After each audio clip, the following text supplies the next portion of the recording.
shaqaalaha kale habraacyada kale oo gaarka lagu qoro dumarka way ku liitaan bal waxaad arkaysaa dad ku meel gaar ah wasaaraduhu soo qorayaan hal gabar kuma jirto 100 hay'adood ba maxaa la yiraahdaa lagu qorayaa shaqaale hal qof oo gabar ah oo ku meel gaar ah oo lacag lagu siiyo kuma jirto waxay rabaan marka in dumarka Soomaaliyeed ayaga laftigooda ay kacaan institutionada u tagaan la xisaabtamaan waxa laga rabo waxaas weey anaga xafiiska wasaar ahaan wasaaruhu waa mid ugu horeeyay runtii xafiiskiisa heer maamulka gabdhaha uu magacaabo haweenka xogeeya joogtada waxaan rajaynaynaa marka gabar wasiir dawladda ama gabar xogeeya joogta ama ilaa heer wasaare la helo ayagoo markaas tayadoodii aqoontooda u tagaya sidaas aan rajaynaynaa in shirkan inuu soo baxaan insha Allah sidoo kale waxaan ogaan doonaa ama aan ku daraasayn doonaa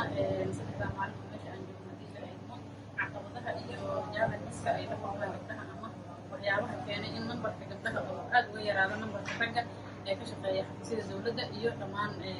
sida kale ee ka baxsan dawladda midkaan isugu nimid wuxuu yahay inaan ogaano gaabka ka jira dhanka shaqaalaysiinta haweenka iyo sababaha keenay saddexdan maalmood waxaan ku falanqayn doonaa barnaamijkaas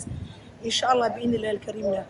waxaan soo saari doonaa ama ogaan doonaa caqabadaha waxay yihiin iyo way feerwaarka meesha aan aadi doono maantana maalintii koowaad ay tahay oo laga soo wada qayb galay haween badan oo aqoon-yahanada iyo oo ka kala socda gobolada maamul goboleedyada iyo gobolka banaadir dawladda dhexe iyo bulshada rayidka taas oo lagu qortaan doono saddexda cisho soo socoto sida caqabadaha duruufaha iyo gabdhaha haysto si loo xakameyn lahaa insha Allah waxaan rajaynayaa in qorshe fiican oo ka soo baxo waxaan sidoo kale aad ugu faraxsanahay inaan ka mid ahay ama aan ka qayb qaato barnaamijkan waxaan sidoo kale u mahadcelinayaa dhammaan dadka isku soo duulay dadka soo abaabulay dadka soo diyaariyay qorshahan oo juhdigooda iyo dadaalkooda ay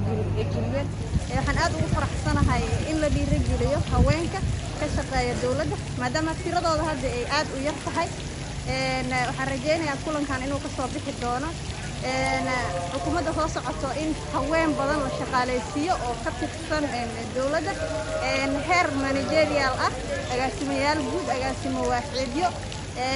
ay helaan xubnahooda boqolkiiba 30 ay dhammaystiraan ayna ka bataan weli boqolkiiba 30 maadaama shaqaale rayid laga hadlayo in loo sameeyo wacyigelin